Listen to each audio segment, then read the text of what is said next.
السلام عليكم ورحمة الله وبركاته. ازيكم يا احلى متابعين في الدنيا؟ اتمنى تكونوا بخير وبصحة وسعادة.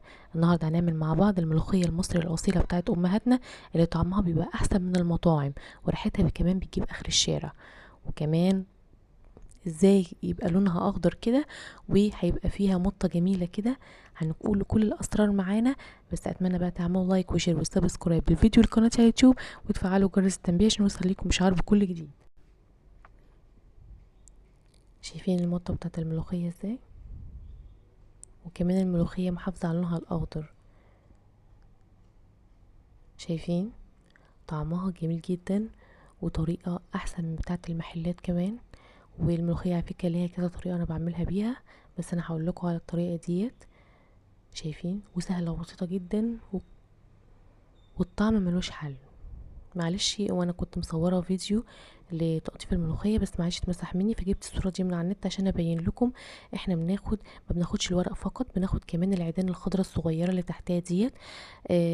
طبعا علشان بتدي المطه بتاعتنا بتاعت الملوخيه، وكمان بتدي طعم مسكر كده للملوخيه. طبعا لما تيجي تنقي الملوخيه بتاعتك، بتنقيها الملوخيه اللي عيدانها خضراء زي ما انتوا شايفين كده، بتبقى لونها اخضر قوي. ما بيكونش عيدانها ناشفة، عشان بيكون فيها سنة كده تسكيرة كده جميلة.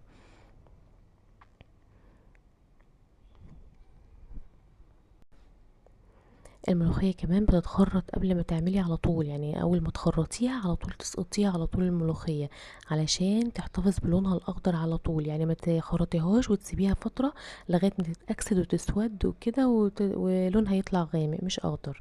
يعني تشتغلي بيها على طول، اول ما تخرطيها تقومي حطها في الشوربة على طول. طبعا بتكون غسلاها كويس، وطبعا مخرطاها ما يكونش فيها ميه، يعني يكون منديه بسيط ميه، ما يكونش مغرقه ميه عشان ما تعملش ريم ابيض على الوش. طبعا المكونات بتاعتنا سهله وبسيطه جدا. هي راس توم. طبعا مش هقدر اقول لكم على عدد الفصوص لانها بتختلف في الحجم، فاللي انا هقدر اقوله لكم اللي انا عايزه راس توم. وهاخد منها معلقه كبيره، معلقه كبيره توم مليانه، عشان طبعا يبقى طعمها كويس. انا بخرط التوم كده زي ما بخرط الملوخيه بالظبط، بخرطه كده بيبقى قطع صغيرة خالص.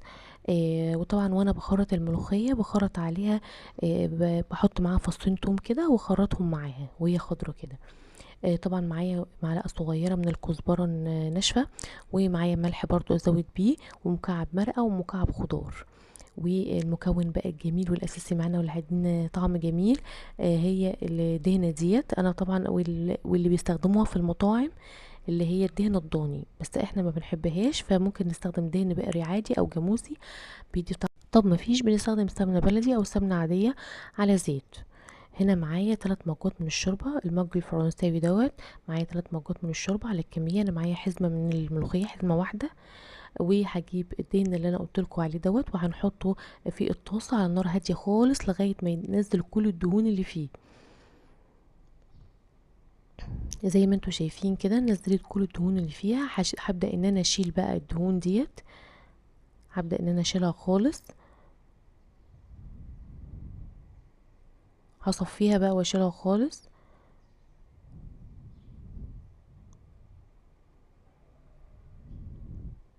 وطبعا اول ما الشوربه تغلي بقى هنزل الملوخيه بتاعتي، وزي ما قلت لكم الملوخيه تتخرط وتتحط على طول، تسقط في الشوربه على طول عشان ما تسودش ولا تتاكسد وتسود ويبقى لونها مش كويس.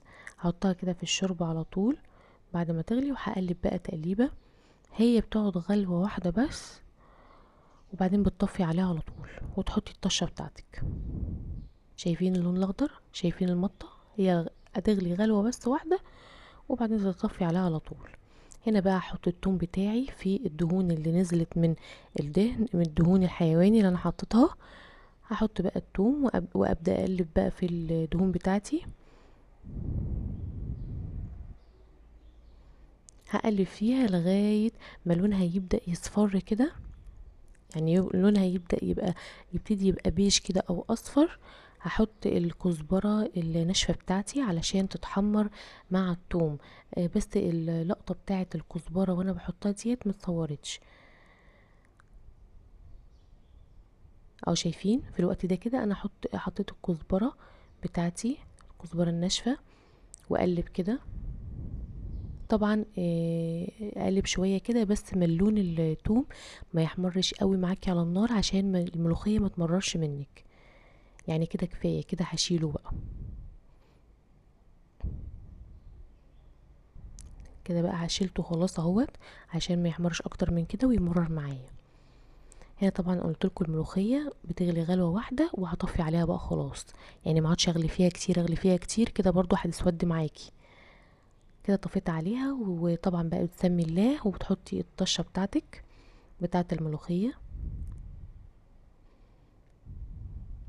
حطي كل كميه التوم بتاعتك، وبتاخدي من الملوخيه ديت وتحطي في الطاسه، تنضفي بيها التوم اللي في الطاسه، وبعدين تحطي تاني على الملوخيه. شايفين؟ طيب القوام تقيل زي ما انتوا شايفين كده، عايزين مثلا تخففوه شويه ممكن نزود شوربه برضو عادي، مفيش اي مشاكل معانا ان احنا نزود شوربه عادي. بس شايفين المطه خطيره جدا وريحتها تحفه ومطتها جميله. وزي ما قلت لكم ليها كذا طريقه، وممكن تتعمل بالميه بطعم تحفه برضو، هعملها لكم مرة تانية من غير شوربه خالص، جميله.